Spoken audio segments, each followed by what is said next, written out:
So Jessica, I want to welcome you to my 22-foot growing dome. Thank you for having me. I want to show you around a little bit. All right. So it got really cold this winter. We haven't had much snow, but it did get cold. Okay. How cold did it get?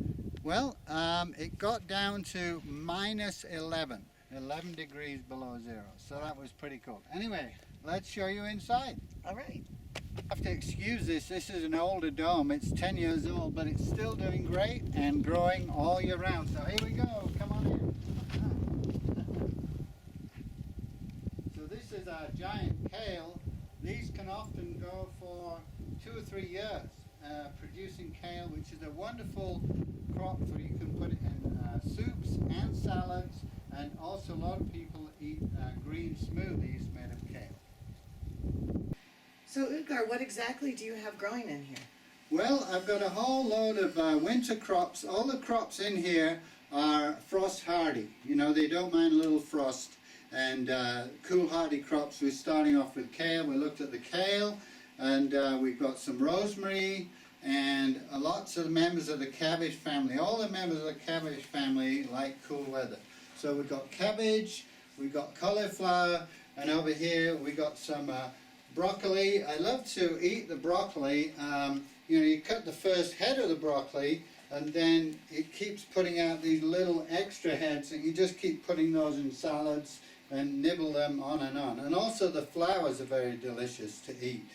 Oh. We have a little pond in here, just for the fun of it. We used to have frogs in there, and you know, just a few flowers, some foxgloves.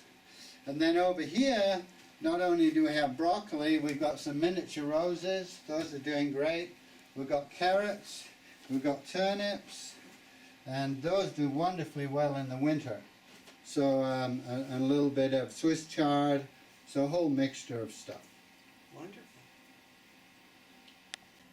So Udgar, what is this fan all about? How does this work? And Well, you know, plants stop growing in the winter because the soil gets too cold for them to grow. So what this fan does, it's driven by a solar panel. We have pipes buried in the soil all the way around that come out of the soil by the water tank, and this fan is circulating the hot air of the dome through the soil, and it circulates the whole air mass every 10 minutes. So we're warming the soil. okay. And this is free heat. It's generated by the sun, and it's all for free. We love that. Wonderful. So Udgar, I've been looking at these and I noticed that they seem to be planted a lot closer together than what I'm used to seeing. Is there a reason for that, or? Yeah, this is called mesclun mix, and it's a really wonderful mix of different lettuces. It's got arugula, there's little bits of kale, and there's 2 ways you can deal with it. One is you can go around and pick from each of the plants maybe a couple of leaves to get a salad, or some people come along and like cut a whole patch and cut it right down to the almost to the soil, and then keep moving across the patch, and it'll regrow. You know, that's the wonderful thing about it. So that's another way of harvesting your crops. Rather than putting out the lettuce, just go and take a leaf or 2 from each plant. Okay. So I hope you enjoyed the little tour. I did. Thank you very much. All right, It's you're very fabulous. welcome.